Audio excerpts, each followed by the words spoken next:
Welcome to our, I was about to tell you how many of these we've had over the years, but I don't know. It's our monthly update for May of 2017. I was going to start with a moment of silence for Mr. Comey, but I won't.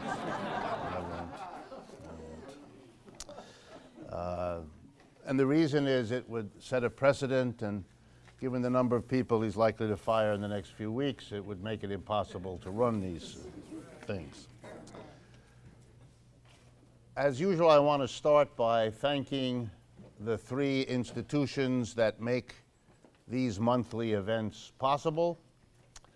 The first is the Judson Memorial Church, in which you are currently sitting. They have been extraordinarily kind and generous in making this space available to us all this time.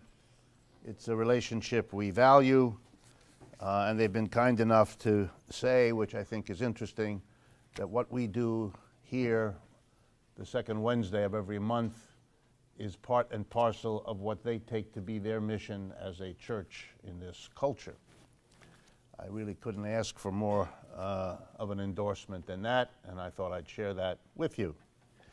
The second institution is the Left Forum, and I always mention it because they help produce this, but it's especially important now because this year's Left Forum will take place from the 2nd to the 4th of June, so literally in whatever it is, 3 weeks or so.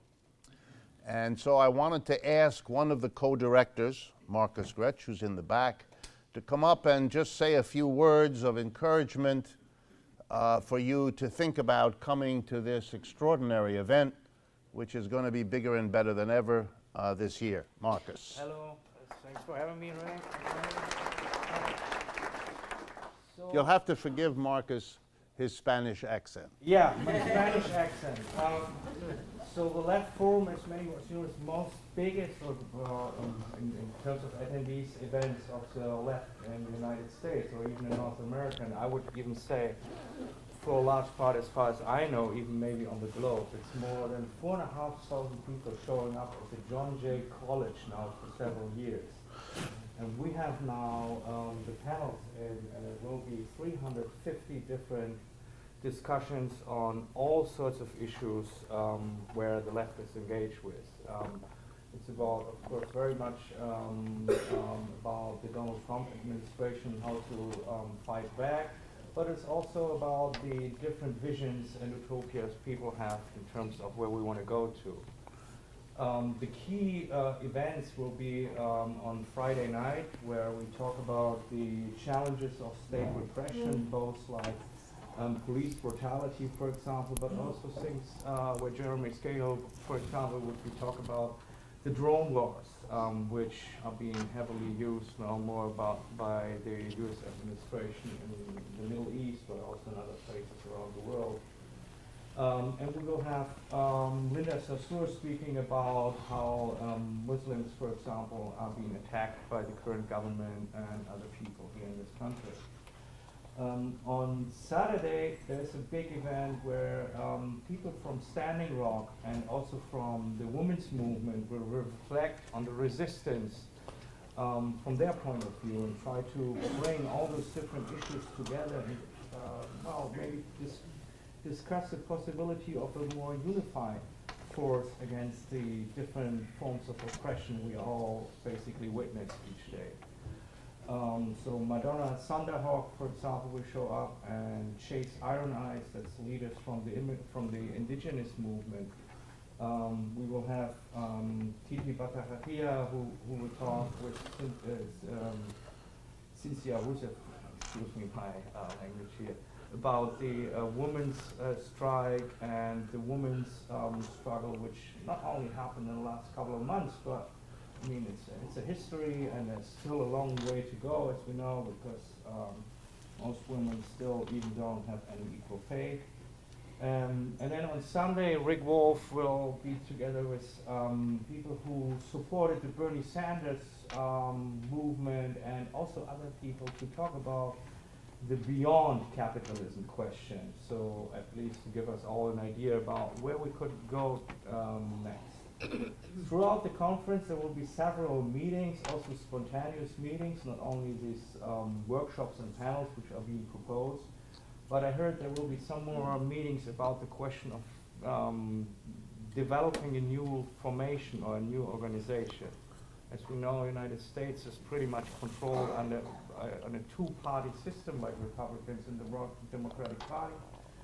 And many people are discussing since several years now about the opportunity and maybe the necessity to do something different. And I've been told they will do so at the Left Forum. You can all engage in this. You can participate in those discussions. We usually tell our panel organizers that they should not, like I am doing right now, just give some lectures. They should engage you in that whole discussion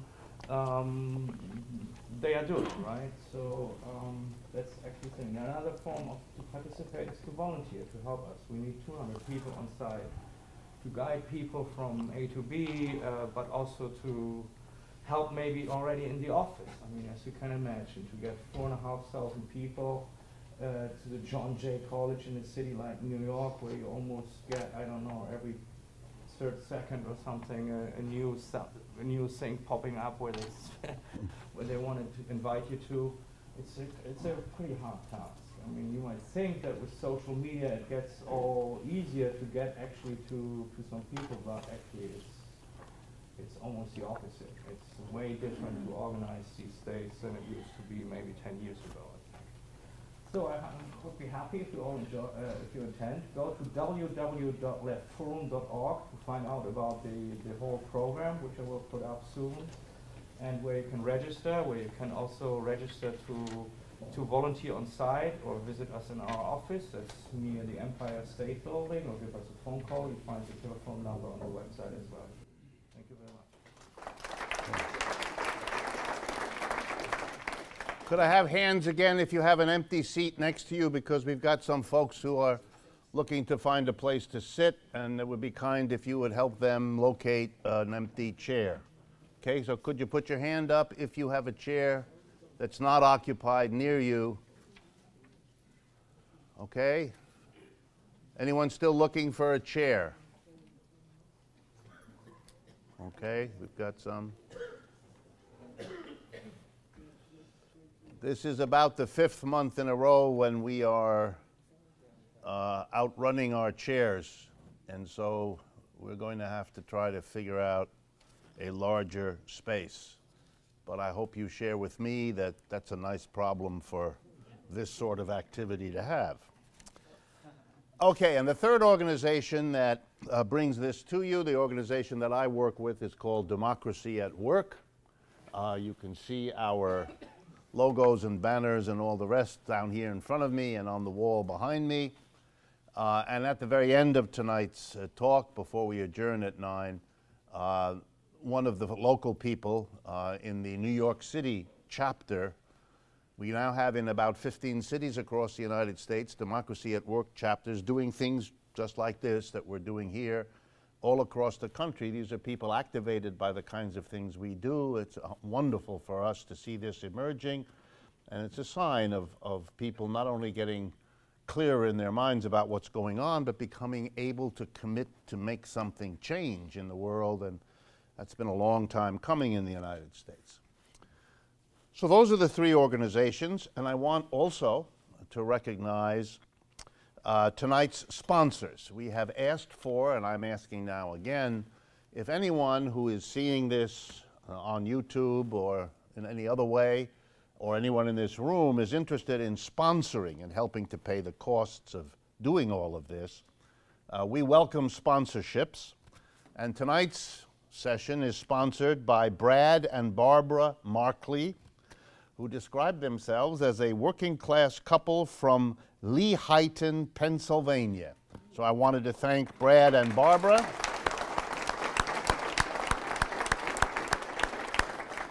For their help in covering the costs of tonight's recording, particularly to put this up on the web, where it'll be by this time tomorrow, if not earlier in the day tomorrow.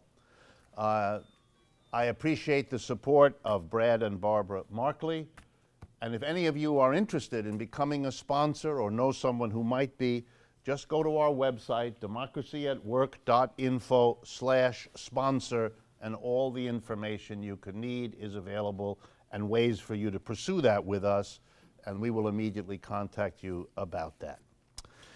Also, if you are watching this on YouTube, you may have noticed that we also now have on YouTube a video version of the weekly radio program that I've been doing for years and that I continue to do.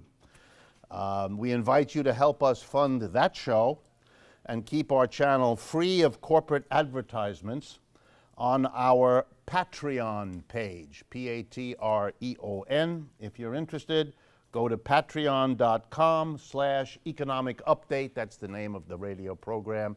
And you can see it there, the video version of me doing my radio program.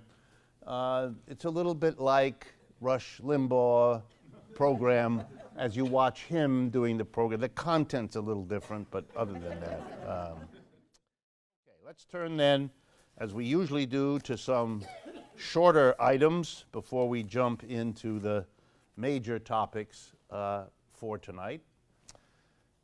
And even though these are shorter, they all kind of tie together in a way I think you will find interesting. So I'll begin with the Wells Fargo Bank. I always like, if I can manage a way to do it, to pick one of the large corporations in our society and beat them up. Figuratively, of course.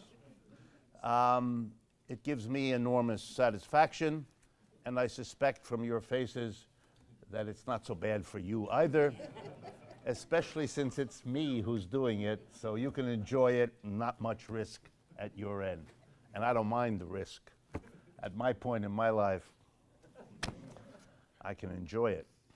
So here's what Wells Fargo has achieved. It's one of the largest banks in the world, one of the largest banks here in the United States. But they've been having hard times for the last 6 to 12 months because they got caught. I don't mean getting caught at money laundering or manipulating interest rates or manipulating foreign exchange. They got caught at all that too, but that's not what I'm talking about.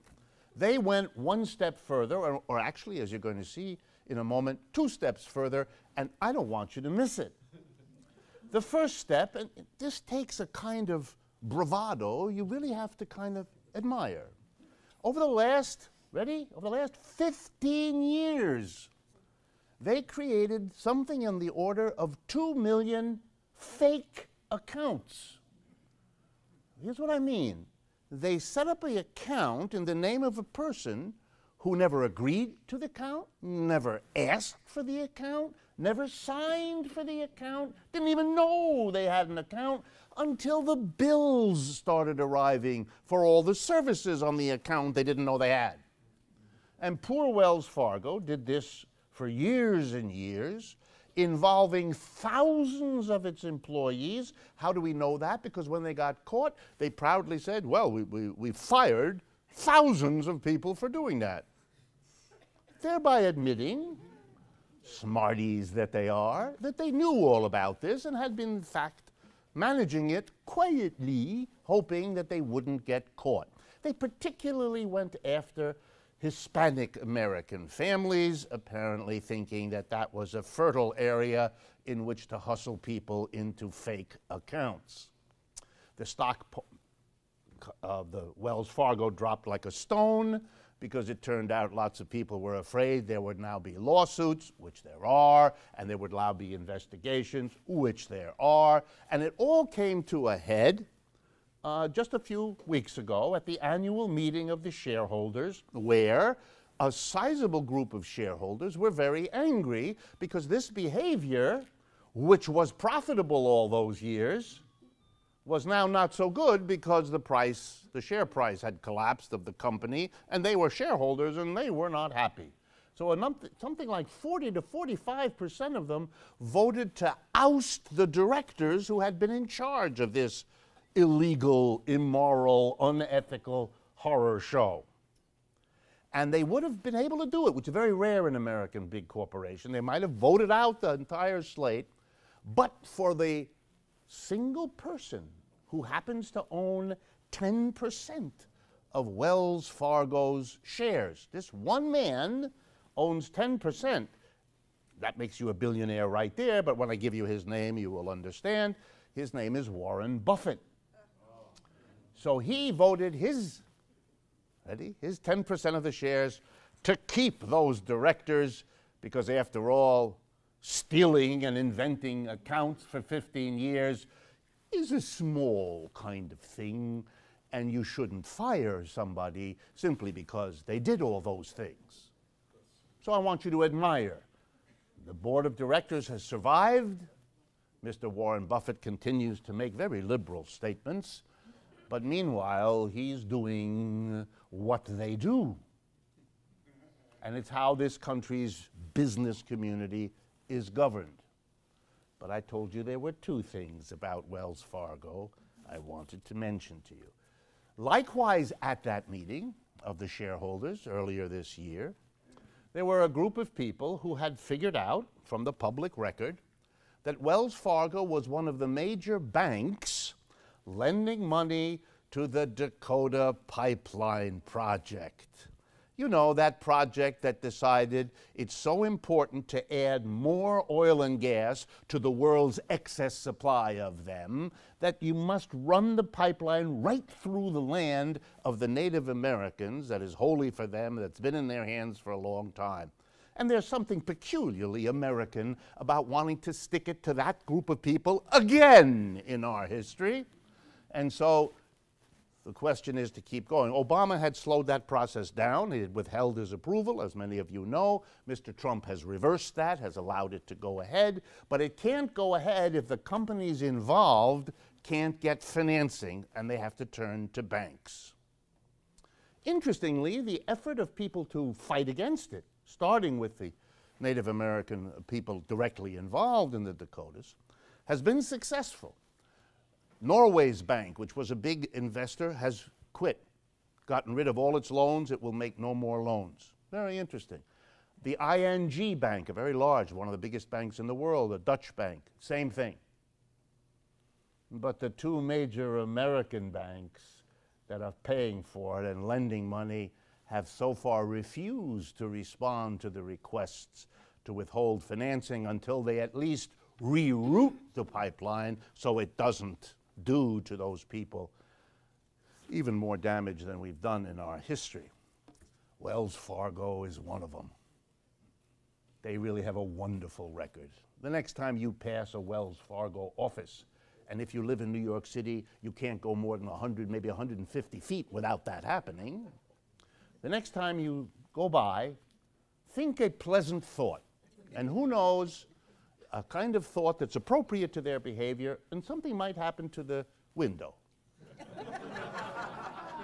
It would be coincidence, but there would be some poetic justice, which is, of course, the only kind of justice we're going to get in this situation. If you're wondering what the other big bank is, Citibank. Don't mispronounce that. Don't make this into a sh sound, because that gets you into another place, and I'm not going to go there because we're in church, you know. So I'm not going to do that. All right. So much for the Wells Fargo Corporation. While I'm on lovely issues of this sort, let me turn next to an argument that you've been hearing about, which is so amazing to me as an economist that it kind of takes my breath away, but I need to go over it with you so you are not fooled by this. I hope that most of you know, that I've read, that American corporations have been holding huge amounts of money in accounts overseas. And that's because of the tax law of the United States. If you can make the claim that the money you have, say your Apple computer, which is one of the major doers of this business, if you've sold lots of Apple computers in China or in Africa or wherever it is, then you can take that money that you've earned by selling all of that stuff And if you keep it in an account, the money, overseas, you don't have to pay taxes on it. It's profit you earn without taxes. You have to pay you have to pay taxes on the profit you earn for goods produced and sold in the United States, but not on your foreign operations. So American companies have been keeping more and more of their money in foreign accounts because then they don't have to pay the taxes that the government levies on them. Some of you have heard about things like tax havens. You know, the Cayman Islands or Bermuda or Switzerland or Luxembourg.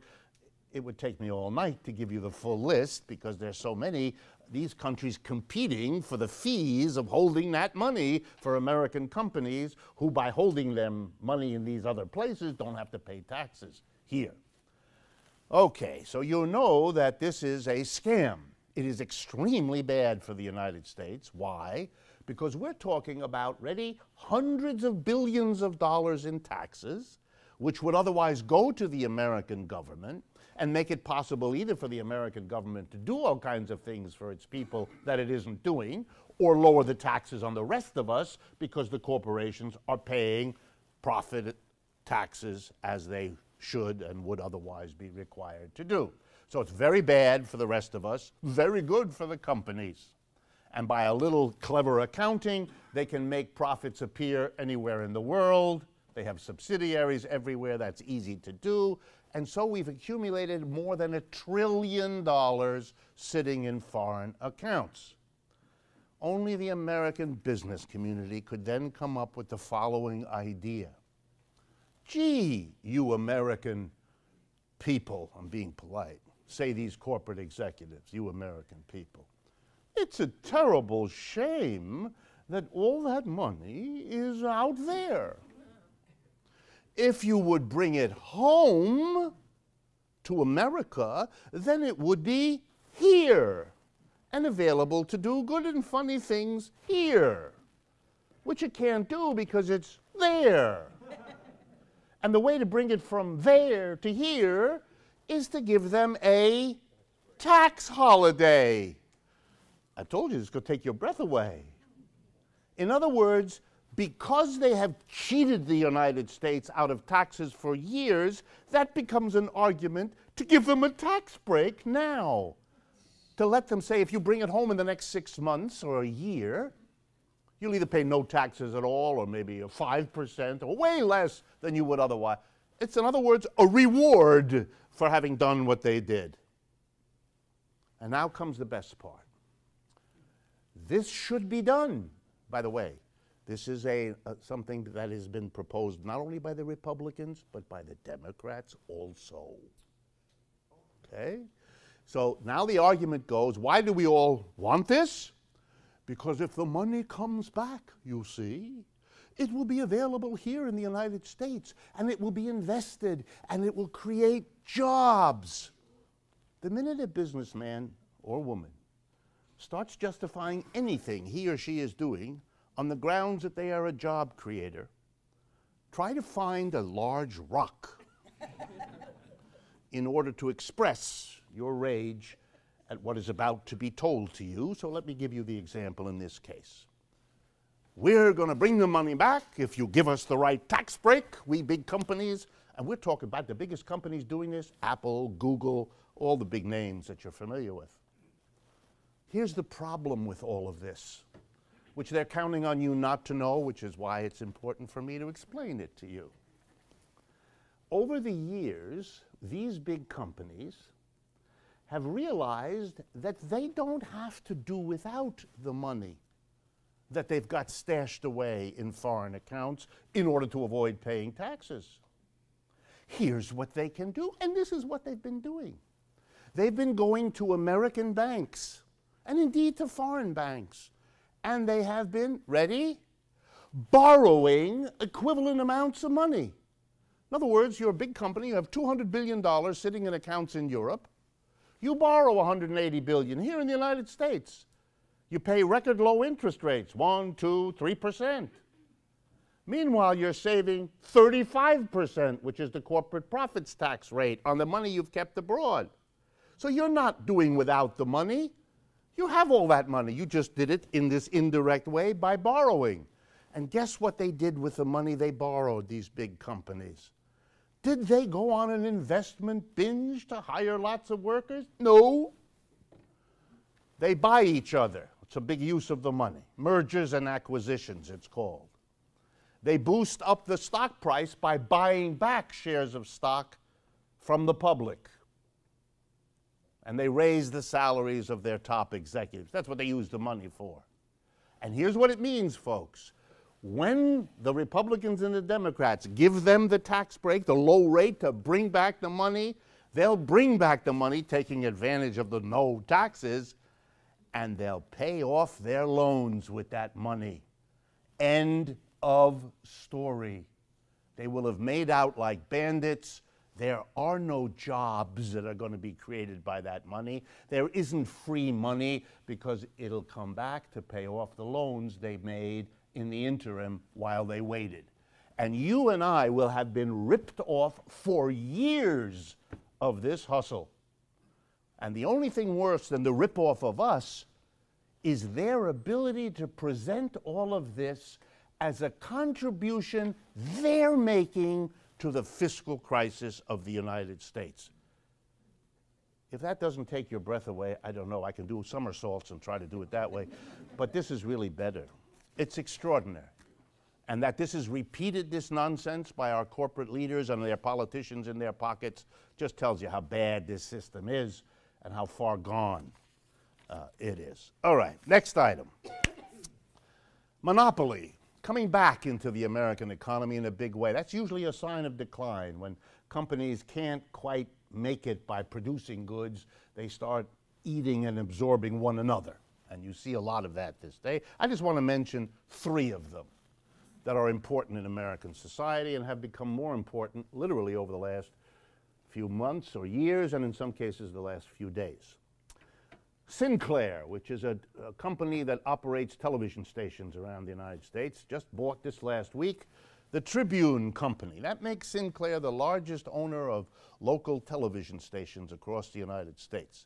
Sinclair is an extreme right-wing, politically oriented corporation. They are now going to be the major determiner of what is seen on medium and small city television screens across the United States. They made a lot of money by merging these 2 companies. You will live with the results of having one company controlling the vast majority of medium and small television. Number 2, perhaps not so well known, but the same kind of thing. The Coach Leather Bag Company. You all know them, they're on Fifth Avenue, fancy bags. They just purchased this last week the Kate Spade Company, another high-end lady, I believe mostly for women's bags and so on.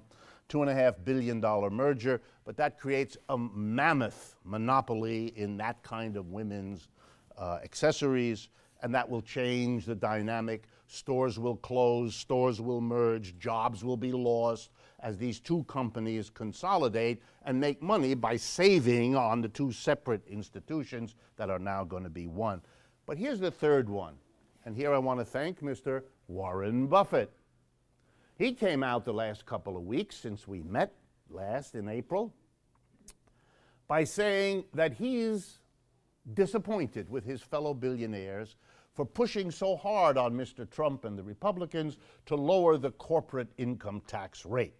It's currently technically at 35%. Very few companies actually pay that rate, but the official rate is 35%, and the proposal of Trump and the GOP is to reduce it to 15%, which, by the way, is a hefty reduction by anyone's arithmetic. And Mr. Buffett says, this is crazy. And here's the argument he gives.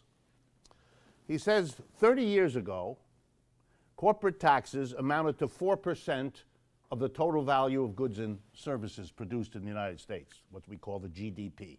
So corporate taxes were 4%. He says today, corporate taxes are 2% of the GDP. In other words, the real portion of our production that the corporations have to pay in tax is half what it was 30 years ago. That's a hefty tax cut they've already enjoyed. This is the way it is before any of these cuts proposed by Mr. Trump and the GOP get voted on. Then Mr. Buffett does a very interesting thing. He says, that's not the real problem for the United States. He says the real problem for American business, listen to him, is the absurd cost of health care.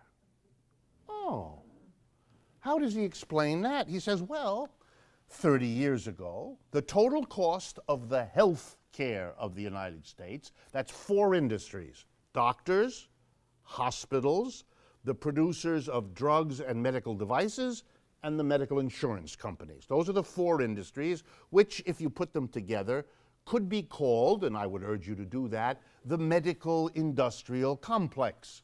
It's the analogy to Dwight Eisenhower's military industrial complex. We have a medical industry. Those 4 industries work out very nicely with one another, which is why we end up paying what?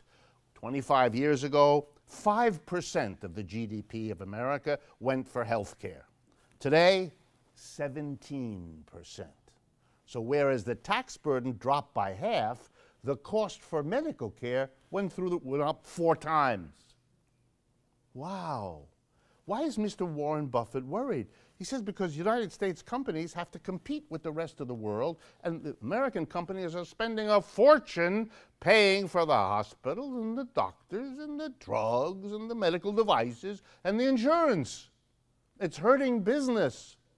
He's angry as a businessman that one group of companies has a stranglehold on something everybody else has to pay for. That's what a monopoly is. It's a company that gets a stranglehold on something. It's the only provider, and so we all have to pay whatever they want. That's where the medical profession is. That's where it's gotten itself to. It's very important. It's a monopolized industry, which is why it gets an outsized amount of money.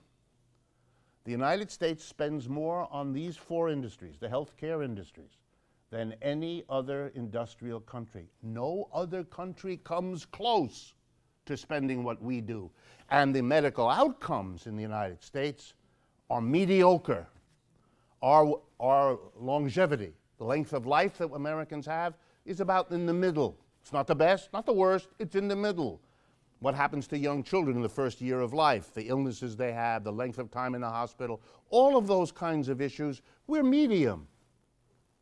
Now, folks, if what you're getting is a medium-level product, but you're paying more than anybody else in the world for that stuff, you'd know something is wrong.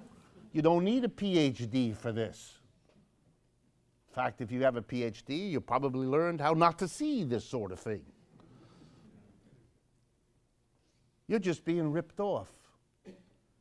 And that's what makes this medical care issue a constant kind of irritant in our culture.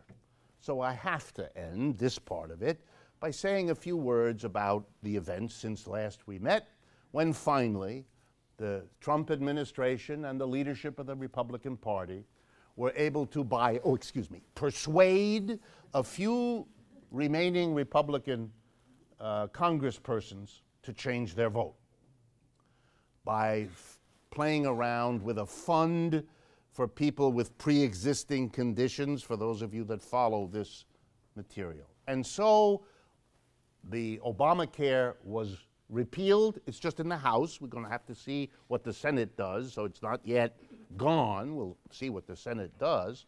But the House of Representatives voted to get rid of Obamacare and to replace it with Mr. Trump's and the Republicans' substitute. So let's see what that means to our medical institutions. Number 1, does it do anything to reduce what I've just told you about, the absurd overpayment, overcost of medical care in the United States? No, it doesn't. But to be fair, the Obamacare didn't do anything about that either. Obamacare gave coverage to millions of people who didn't have it before, and Lord knows that's a good thing. But did it attack the monopoly? Not at all. And Mr. Trump's repeal doesn't attack the monopoly either. So if you're looking for a relief on the absurd cost of medical care, you're not going to get it neither with Obamacare nor with the Republican alternative. So what was the goal here? Well, I'd like to spend a lot of time worrying you about the details of medical coverage, but I don't have the time, and it had nothing to do with what happened. There's nothing I can tell you more bluntly than that. Here's why Obamacare was defeated.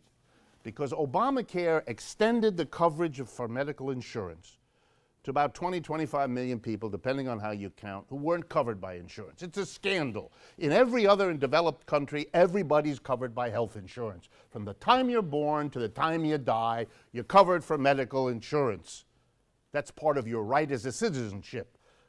As being a citizen of a country. It's like your right to go into Central Park. When you feel like having a walk or a picnic, you go to Central Park, and that's your decision. You go when you go, you stay as long as you like, you're done. And you don't pay money to anybody. That's how you get health care in the rest of the world. But not in the land of the free, the home of the brave, and all of that. We don't get that. So Obamacare did give it to a bunch of people who hadn't before. There were still millions who didn't get it, but a lot of people who didn't have it got it. In order to make all that work and to keep the drug companies happy, the government also mandated that you had to have insurance. Okay? And here comes the bad part of Obamacare for the people who support the Republican Party particularly. How did Mr. Obama pay for extending health insurance to millions of people? How did he do that? He taxed the richest people in the United States, and only them. An extra tax was attached to people who earn, individuals, $200,000 a year or more, to couples who earn $250,000 as a couple per year or more. And even those rich people only paid on what they earned above the 200 or 250 cutoff. That's a tiny percentage of Americans who earn that kind of money. I'm not going to embarrass this room by asking you all to raise your hand if you earn more than $250,000 a year. I'm afraid I probably can guess that if you do that, you're not here this evening. And it wouldn't be so hard to figure out why that might be. So Mr. Obama taxed the rich in order to extend medical insurance to among the poorest people in the country. He did that. He gets the credit for that. He did that. Mr. Trump and the Republicans know who pays the piper. They know where their money comes from as a political party. It comes from the people with the money. And who are those? The people who were hit with the tax to pay for Obamacare. So to get rid of Obamacare was to turn to the richest people in America and give them a whopping big tax cut. That's what this was about. That's all this was about. The rest was verbal bullshit. That's a technical term in economics. I don't use that a lot because it confuses people, but it gets you right to the heart of what's going on. But of course the Republicans and the president could not say, we're getting rid of this bill to give a big tax cut to the richest people. That doesn't sound good. So they had to come up with something else. And nothing works as often and as well for conservatives as beating up on the government. That's how you do this. So suddenly we were all told Obamacare mandates things that people have to do. It says you have to have something. You have to go out and buy something. You have to spend money. You have to do this. A mandate. And Republicans began to develop poetry. Very hard for Republicans. And the poetry was, the government is overreaching. The government is telling us what to do. The government is mandating. Can you imagine? Then there's people like me who go, what? Let me give you some examples of mandates of the United States government that every one of you accepts. There's a law which says, if you don't give your kids into the public school system, you're going to jail. You're going to get arrested. It's a mandate, isn't it? You want to drive a car? You're going to buy car insurance, because if you drive the car without it, we're going to arrest you.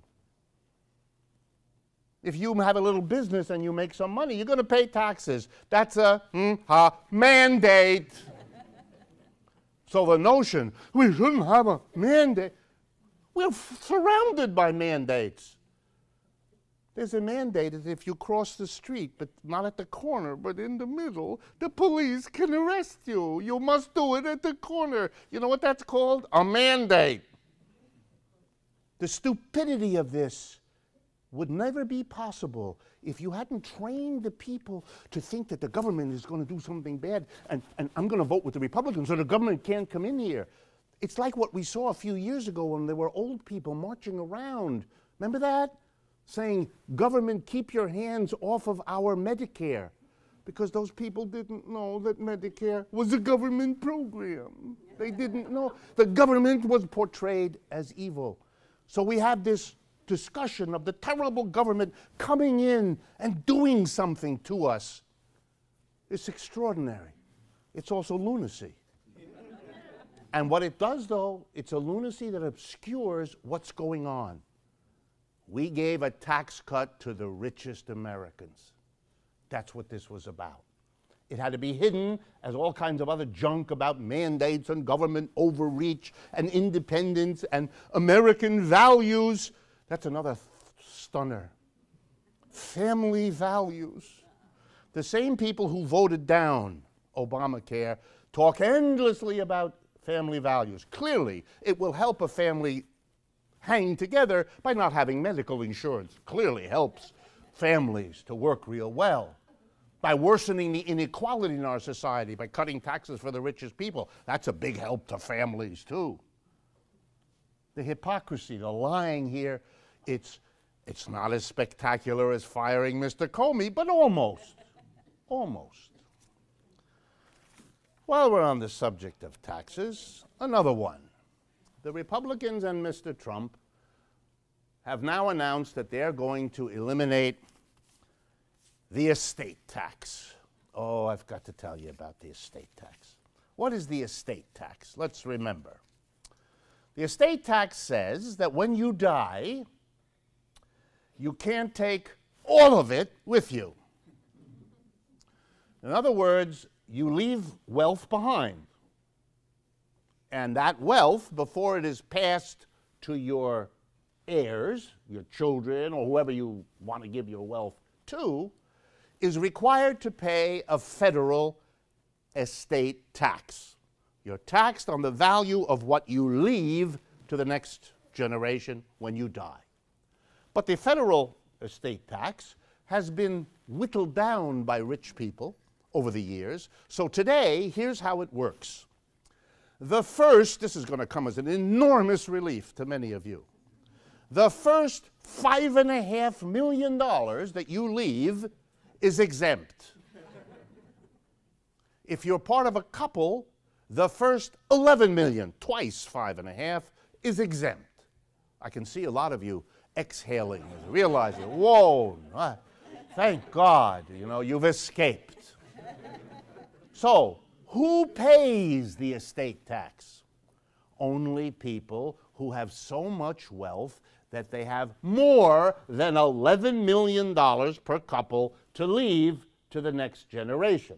This may not be a problem for you, but for Mr. Trump, it is. And for Mr. Warren Buffett, it is. Well then, let's do the arithmetic. What is the average percentage that people who actually have an estate that's over $11 million, by the way, last year there were 5,000 of those. Let's be clear now. In America, the population is 325 million people, and we had 5,000 estates that had to pay federal tax. So you were talking about the richest of the richest of the richest. The average rate they had to pay, 17%. Okay, let's redo. If you're rich, the first 11 million you leave, That's the power of words. The first 11 million, you don't pay any estate tax on.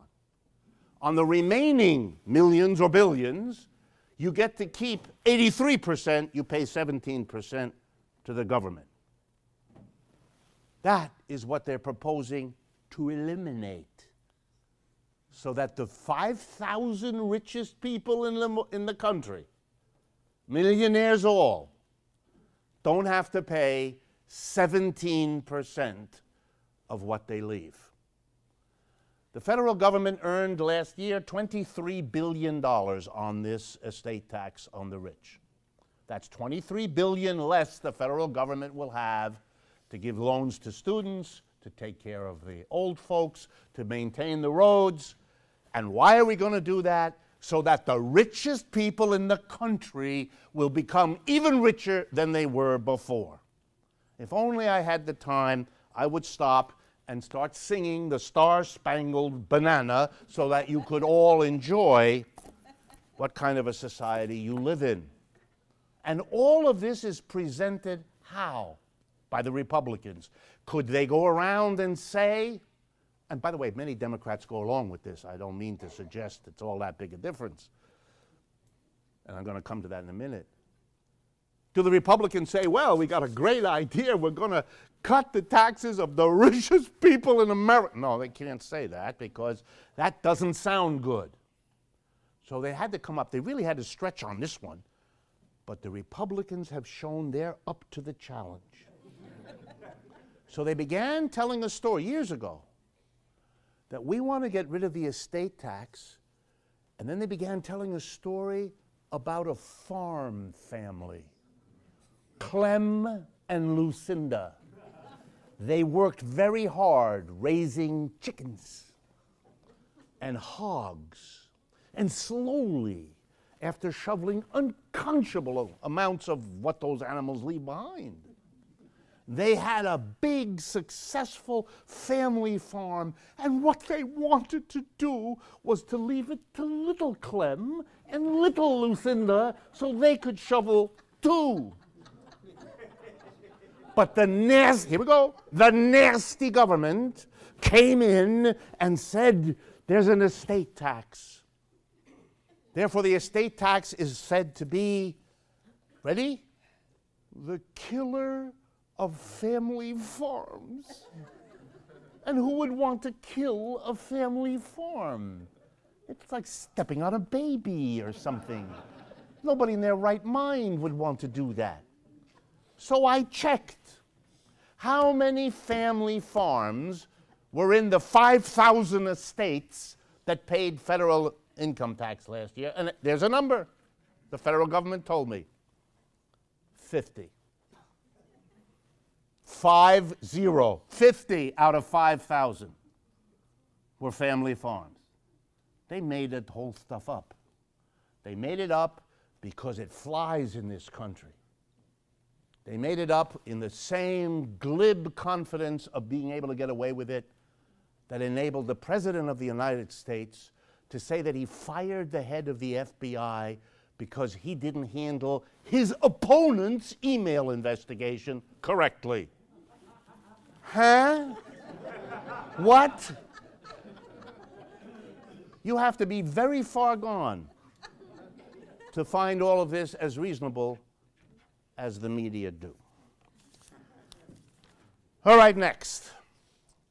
France, and what happened there and what it means. France is the second or third largest economy in Europe, a very important part of the world economy, but very particularly important in Europe.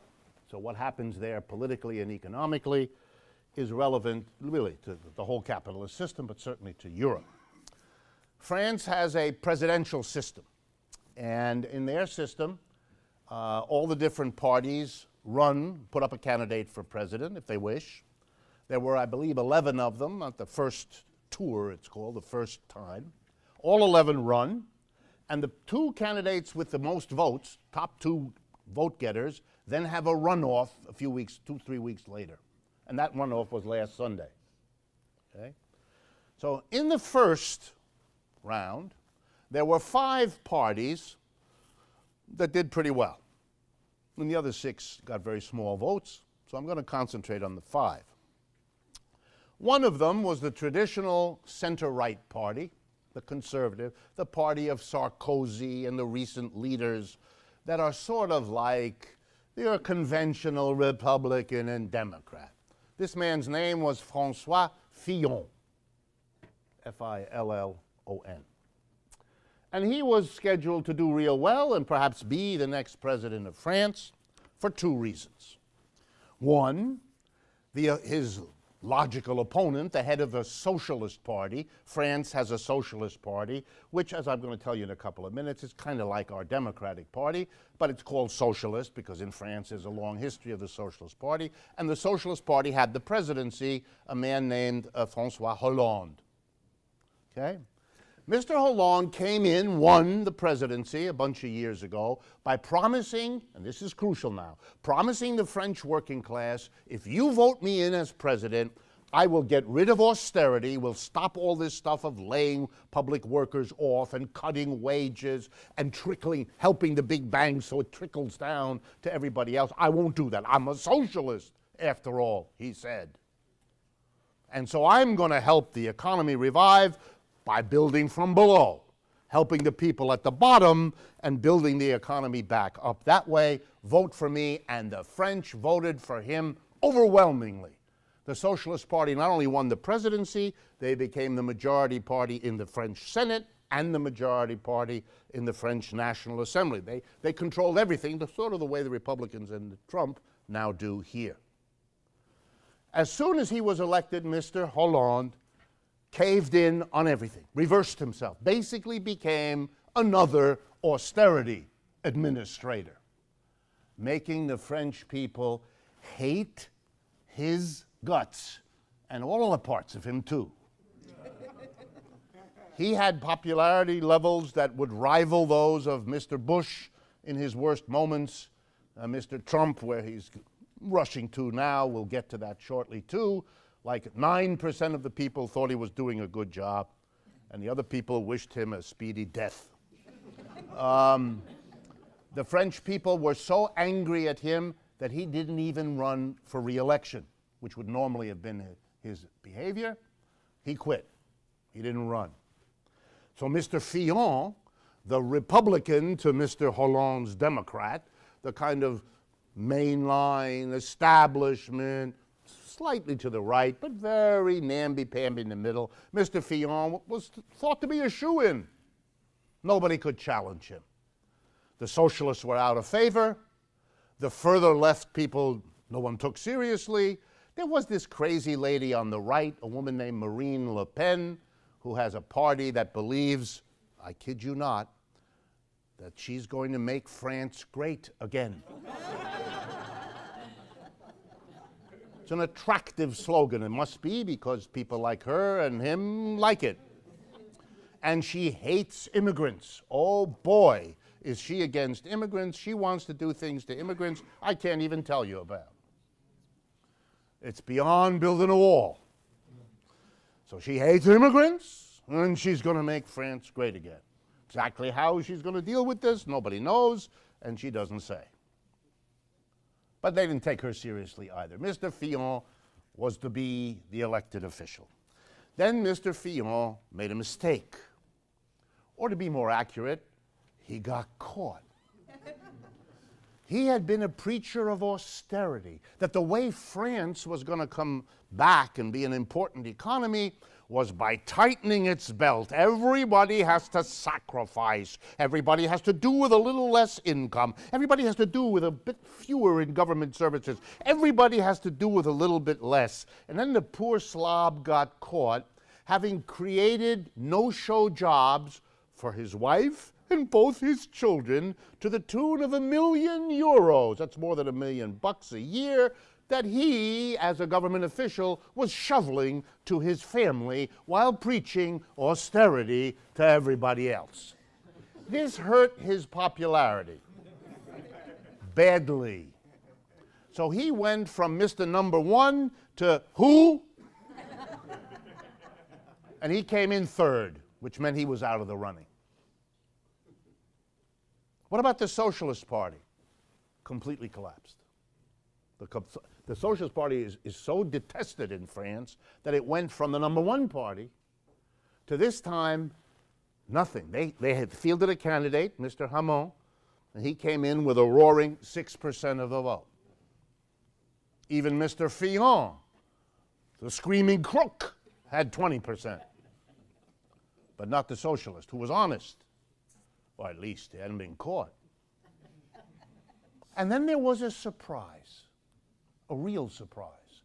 From the far left of the Socialist Party, a former communist in France, French Communist Party is an important organization, a man named Jean-Luc Mélenchon, and you're going to hear his name again in the years ahead, comes in and he basically puts forward a Bernie Sanders kind of, he's going to tax the rich, and he's going to really do this, and he is going to be something really different, and he roars in and gets 20% of the vote. That's a real surprise. Okay, so the two top winners, a guy who worked with Mr. Hollande, the hated socialist. His minister of economics was a man named Emmanuel Macron, which is close to the French word macaroon. And in France, he is widely known as Mr. Cookie. To give him the respect that he deserves. He is a cream-filled, this is dangerous where I'm going here, so we'll leave. So Mr. Macron is the new president because he defeated Marine Le Pen. They came in first and second. Le Pen got about 1/3 of the votes. Mr. Macron got 2/3 of the votes, so he's the president. He's never held political office before. He has no political party because he was in the Socialist Party, but when the popularity of the Socialist Party went down, he left. He was a man of courage, you got to understand, a man with principles. Of the kind of, this way, with these sort of principles. He knows what his principles are because of the way his finger feels when the wind hits it. While he was the Minister of Economics for Mr. Hollande, Mr. Macron was famous for one thing. He wanted to bring flexibility to the labor market. That's another one of those phrases, go look for that rock. Flexibility means making it easier for employers to fire you. The French working class, like much of the European working class, worked 100 years throughout the 20th century to get a whole raft of protections. You can't fire someone in France the way you can in this country. You have to have reasons. The fired worker can go to court. You have to come forward with a whole network of reasons, and if your reasons are no good, they will reinstate you, and you will be paid a penalty as well as your back pay. And there have to be very good reasons. There's protections for workers. I know that's hard here in America to get that idea across, but in other parts of the world they have that. You know, running water, toilets, and protections for workers. They had that in France. He wants to get rid of that. He wants to make flexibility. He wants to lay off all these extra government workers. It's more austerity, folks. Now let's do some numbers. I added up all the people that are eligible to vote in France. I counted them. And I asked myself, what percentage of the eligible voters did Mr. Macaroon get? The answer is 43%. Half the people who voted for him left the polls and explained to the journalists, I wasn't voting for Mr. Cookie, I was voting against Marine Le Pen because she's a fascist. That's what they said. So if you ask, what percentage of the French voters were actually interested in Mr. Cookie? And the answer is very few. They don't know him real well, he's never run for anything before, and he's associated with those socialists who betrayed everything they stood for. These are not good recommendations. Mr. Macaroon, therefore, has a real big, fat problem. Nobody likes him, and he's just starting out. Nobody wants the policies he's already committed to. Half the French working class, enraged by the decline in their standard of living, are now voting for Marine Le Pen. They've decided the bad thing that's happened to them is those damn immigrants that have been let into the country, so they're going to fix France by kicking them out. And they're going to make France great again by celebrating French culture. More foie gras. 3 times a day. They're going to develop a new breakfast cereal. Poor geese, poor ducks. I don't know if you know how that's done, but you don't want to know if you don't know, so I won't tell you.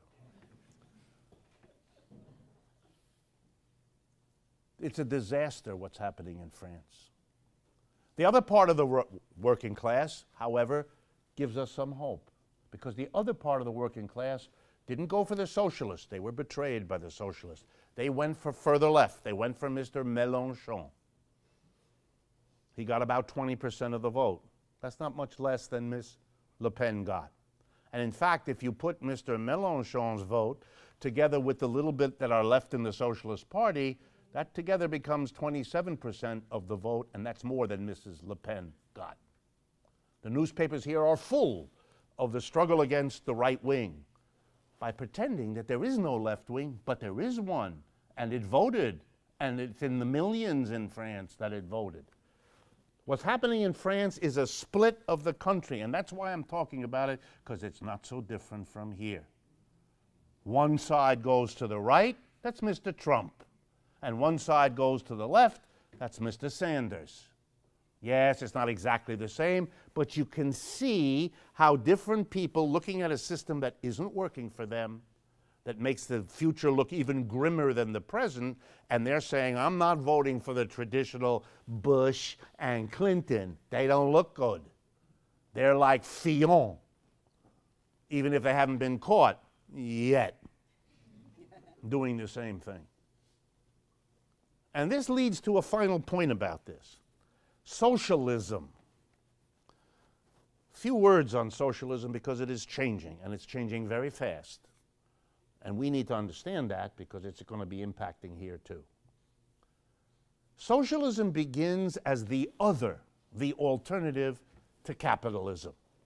Socialism is the name slowly developed in the 19th century and into the 20th for people who looked at capitalism, the system we have, and said, "Pew, we can do better than that."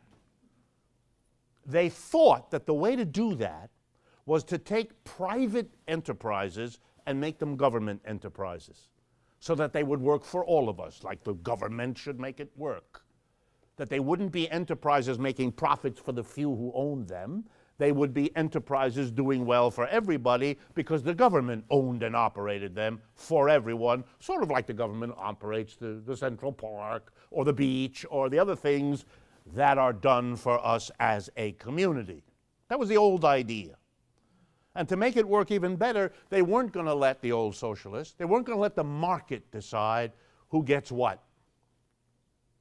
If there were scarce ice cream cones, they weren't enough to go around to all the children, they wouldn't in the end be sold to that kid who could offer the most money for the ice cream cone. You oughtn't to give the ice cream cone to the person with the most money, especially since you never ask how they got that money. That there are better ways to distribute ice cream cones than giving it to the one with the most money. How about giving it to the one who hasn't had an ice cream cone for 6 weeks, rather than the one who had 6 yesterday? Well, there's other standards for how you distribute. And the old socialist idea was, well, we should distribute according to people's needs and not according to how much money they collected. So we shouldn't distribute by the market, we should distribute by government planning that distributed according to the need. So the old socialist idea was the government would take over production, family farms and factories and stores and all of that, and that the government would plan the distribution. Capitalism was private enterprise and markets, and socialism was public enterprise and government planning. Okay? That led to what? It led to 2 kinds of things. Number one, it led to revolutions against capitalism, successful ones in Russia, in China, in Cuba, in Vietnam, in lots of places. And so they set up those socialists, what they thought they were supposed to do. The government took over the enterprises, and they planned the distribution rather than private enterprise and markets. And they achieved some things, but they paid a heavy price. The heavy price was a concentration of power in the hands of the government that proved to be unworkable, undesirable. It was an experiment in socialism that taught people, okay, if that's what socialism is, we got a problem with where it goes. It did really good things too. Let's be real careful. The Soviet Union grew from the poorest country of Europe to the superpower number 2 after the United States across the 20th century. No mean achievement that no other country ever did, with one exception. There's one other country that has grown as fast as the Soviet Union over an equal period of time, and that country is the People's Republic of China, which does suggest something that if you want to go from being poor to rich, the way history suggests you ought to do it is to do what the Russians and the Chinese did. Let's all pretend I didn't say what I just said. That's how you be a good American. You pretend you didn't hear what I just said and you don't know nothing about it. That's the reality. So it achieved something, but it paid a very heavy price. And the price is so heavy that the Soviet Union couldn't even survive its own failures. Despite its achievements, it couldn't survive the concentration of power. And the Chinese are very similar in what's happening there. Cubans are a little bit different because they've recognized the problem and they've decided that the future of Cuba isn't government enterprise and planning. It's a transformation of the enterprise. The issue, it turns out, for the Cubans isn't whether you're private or public. The question is, are you a top-down, undemocratic, dictatorial enterprise, or are you a worker co-op? And the Cubans are deciding to go in the direction of co-ops and have become one of the few countries in the world that's made a real commitment to it, which we will see how that works out. The other thing that happened to socialism in countries like France and Western Europe was that they stopped being about an alternative system of any kind. What they became were people who said capitalism's fine, it's just a little rough around the edges when the conservatives run it. Give us the vote and we'll make it a nice, softer capitalism. You know, it'll stick it to you at the workplace, but it'll give you free schools. It'll stick it to you at the workplace, but you'll have national health insurance. We will create a safety net. We will take care of people while we work you to death, which is better than being in a country which works you to death and doesn't take care of you along the way either. And socialists became people who believed in capitalism with a human face. That's what happened in France. The trouble is, capitalism, for reasons I'm going to end today with, capitalism is not letting that play out. Capitalism in the countries of Western Europe and North America and Japan can't afford socialism anymore. That's why the socialist parties are disappearing. It can't provide a human face. It can't provide free schools. It can't provide free health care. It can't do it. And it isn't going to do it. Well, let's be careful. I don't want to be misunderstood. Do we have the resources to do it? Of course we do. But the way this society works, those who have the wealth are determined, almost like lemmings rushing off the end of the pier to their own doom, to accumulate more and more. That's why even the richest ones, like Warren Buffett, are saying, stop with this craziness. Don't cut corporate taxes. The government needs to do a bunch of things. It's almost as though the richest of the rich are looking around and screaming at their fellow rich people, don't kill the goose that lays the golden egg. We are rich because this capitalism provides a certain basic something for the mass of people, and if we don't do that, that mass of people will eat us up. We better give up part of what we have, or else we'll lose it all. Very old problem. But they're deaf. They don't hear. They don't hear the left. They don't hear Mr. Warren Buffett, their own man. They can't. They're on a drive that has no limit. We don't want an estate tax. We don't want a corporate tax. We don't want you to take care of uninsured men. It's craziness. But it's the craziness of people who can't see beyond what they've been trained to do all their make money. Make more money. Use your money to make more money. And let the chips fall where they may. And the chips are falling, and they're being lit by sparks, and we're in deep, deep, I'll use another technical term, doo-doo. Why? And here's the closing for today. Why are we in deep doo-doo? And here I want to give credit, I don't do this as often as I should, to a brilliant writer. His name is Stephen Roach, R-O-A-C-H. I don't know if any of you have heard of him. Former chairman of Morgan Stanley Bank of Asia, the firm's chief economist, currently a senior fellow at Yale University's Judson Institute of Global Affairs, as well as senior lecturer at Yale's School of Management. I can tell you it's stunning that I recommend him because I have a long history with Yale University, and people like him are very rare at Yale University. Most of what goes on there has the gravitas, the depth of insight of a very, very, very thin pizza. So in any case, he's the exception. He's the exception, and I want to recognize him. He works on something called Project Syndicate. If you ever want to look at it, it's all available on the internet, www.project-syndicate. Does wonderful analytical work. And so his recent work is called A World Turned Inside Out. And this explains why socialism is having the history it has and why we are in the dilemma that we're in. Basically, he says, over the last 20 years, everything has changed. A world turned inside out. And he drives the point home as follows. Over the last 20 years, the developed capitalist world, Western Europe, North America, Japan, has been growing at roughly 2.5% a year, the production of goods and services.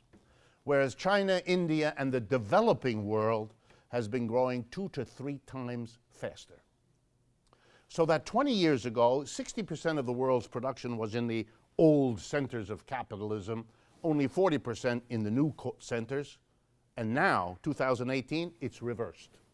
60% is produced in China, India, and Brazil, and the rest of the world, and 40%. The center of capitalism is gone from the places it was born in. That's particularly important for you, because you happen, unfortunately, to live in the wrong place at the wrong time. You live in the place from which capitalism is leaving. That's why there are empty factories everywhere. That's why half the stores on many of the avenues of New York City have been empty, sitting there for months, if not years.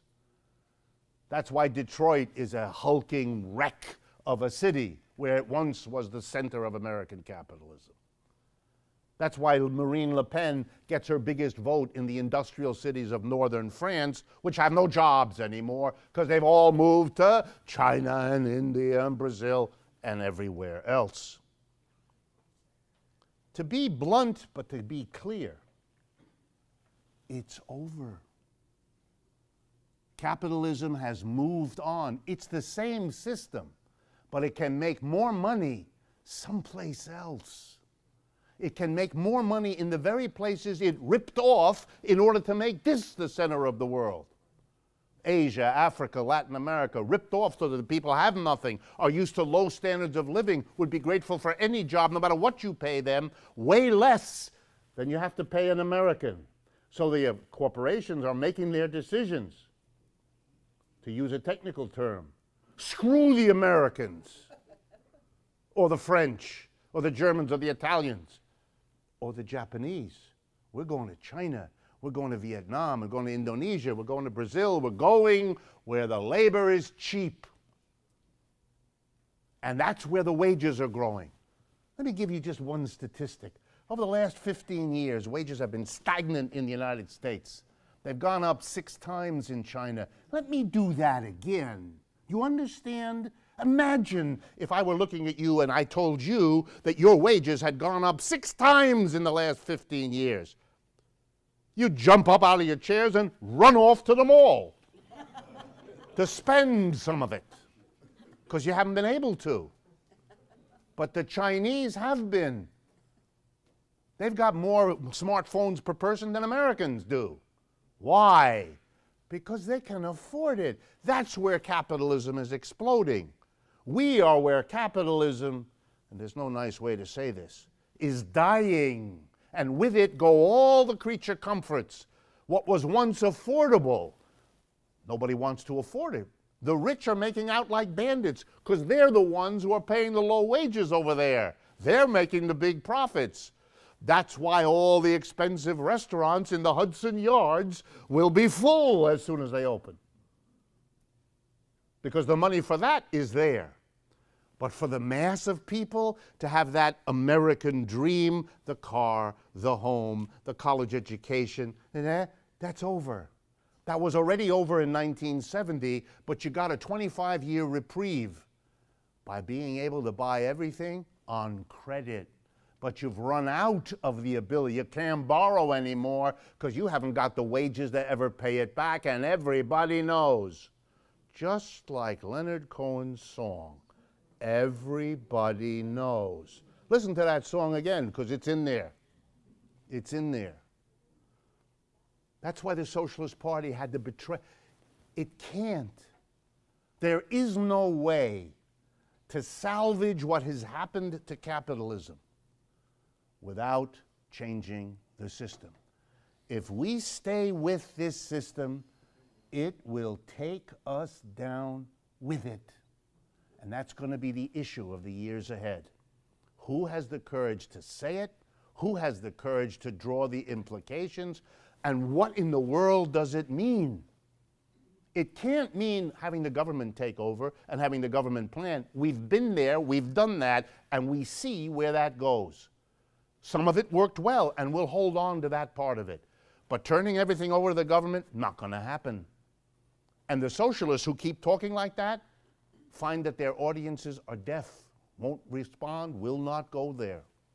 So you have to, if you're going to be a leftist, you have to come up with something else to make it once again reasonable for people to say, yeah, we want socialism because we don't want capitalism anymore. It's not working for most of us. It's scaring us as to where it's pointing. Us, and for our children even worse. So there has to be some other way to go. The right wing will come in and say, yes, yes, yes, you're being screwed left and right, but it's all the fault of those immigrants. And if that isn't enough, those black people. And if that isn't enough, the Jews. You know, it's the same candidates. It's boring. It's old. But there's reasons. What is the left going to do? It can't play that game. So the left has to come up with an alternative. And the alternative that's emerging now is pretty clear, which is why we call what we do democracy at work. You're going to have to get rid of the capitalist system where it lives, in the stores, the factories, and the offices. You're going to have to stop making it a profit-driven system for a tiny group of people to make the money and have that be the bottom line. The people have to sooner or later say, no, no, no, the bottom line is the quality of life we have as a people. The opportunities to develop ourselves, our education, our skills, our communities.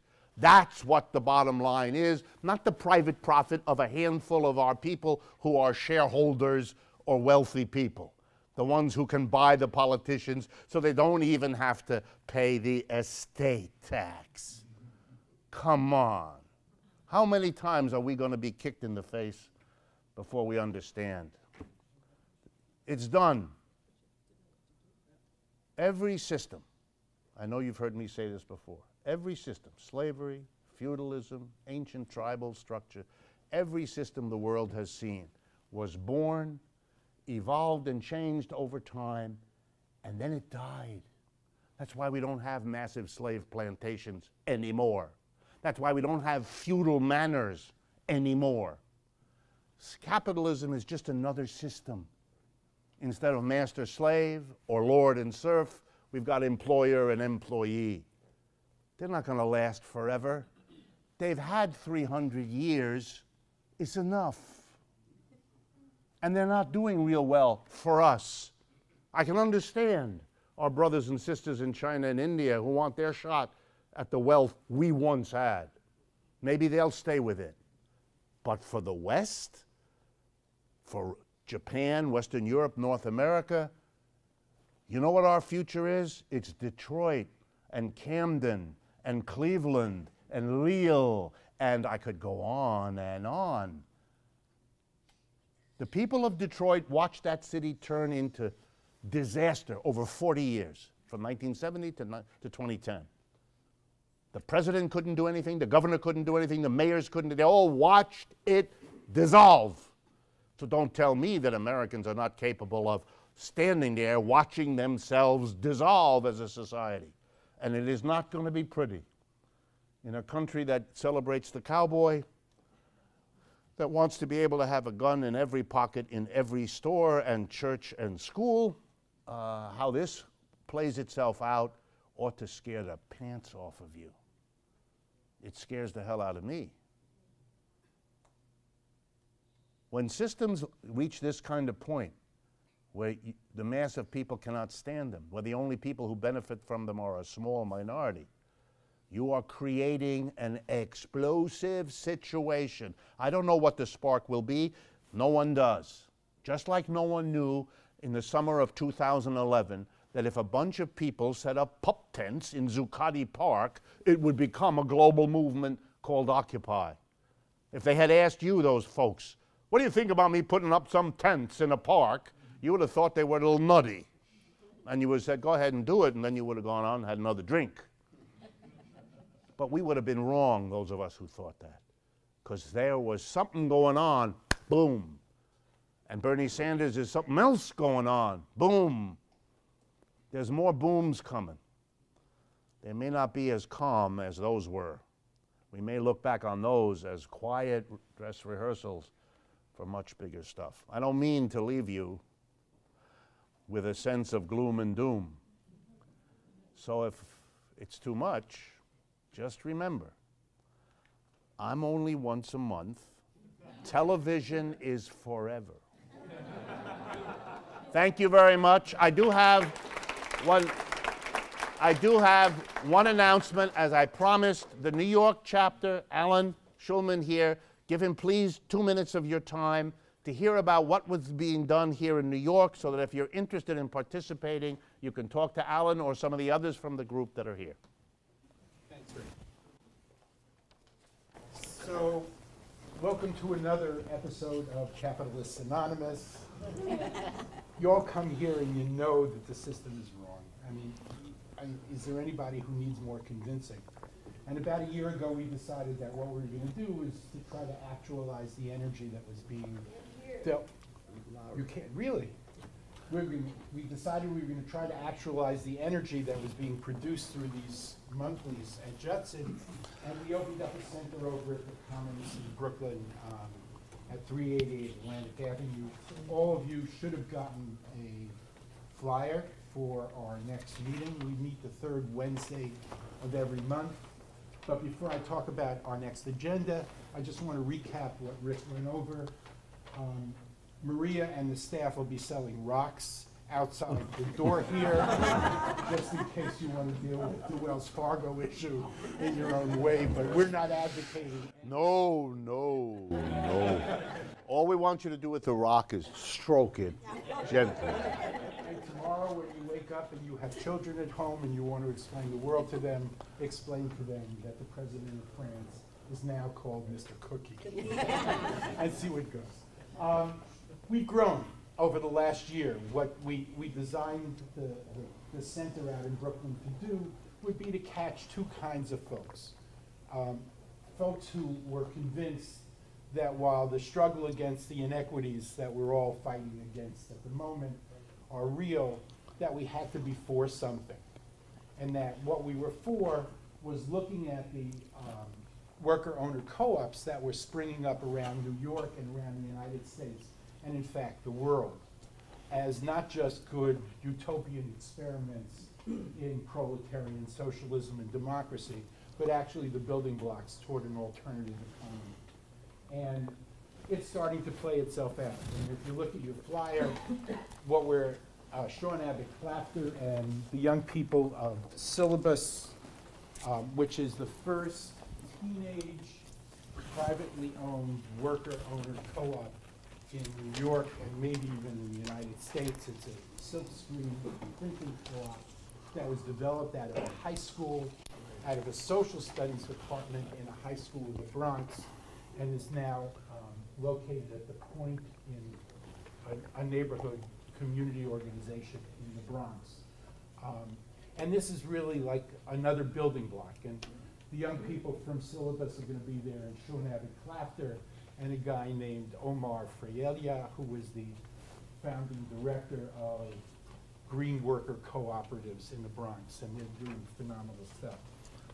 We also are sponsoring 3 different workshops at the Left Forum, and I don't know if Marcus is still here, but I think it's really important for you to understand that our effort is not simply to talk about worker-owner co-ops, but our effort really is to look at the institutions that have been representing progressive people for a while.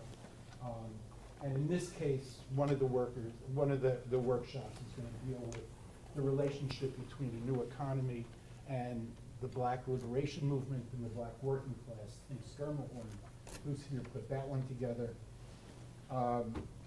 One of the workshops is going to deal with how do we deal with unions in an age of union retreat and an age of automation? How do we deal with worker organization in this thing? And the third, and Rick is going to be on that panel, is literally a look at the worker-owner co-ops that exist not just in New York, but in the United States and around the world, and take a serious look at them in terms of whether these things are really sustainable and the building blocks for something new. And that workshop's going to have Rebecca Lurie, who is the director of the worker-owner co-op program over at the Murphy Institute of CUNY, Pablo Benson Silva, who is the director and outreach coordinator for NICNOC, the New York City Coalition of Worker-Owner Cooperatives, and Sean Abbott Clapter and the students and young people from Syllabus will be in that workshop.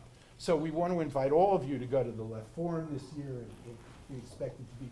But more important, we want to invite you next Wednesday out to the Commons. We're growing, but we're only growing because the people who are coming to our meetings want to do something. And while we don't have a really well-developed program yet, what we are doing is reaching out both into the co-op world, but also into the public education world. Our children are just not being prepared for the future in any real sense, and we've got to start to look at how the social studies community is really doing with that. And we have a political action group that's starting to look at electoral politics and who the candidates we can support who are advocating a different alternative economy. So I just wanted to invite you all out to the Commons next Wednesday. We start our meetings at 7 o'clock. We have the best hors d'oeuvres in Brooklyn. And once again, I want to thank Rick for another session. Rick Wolff.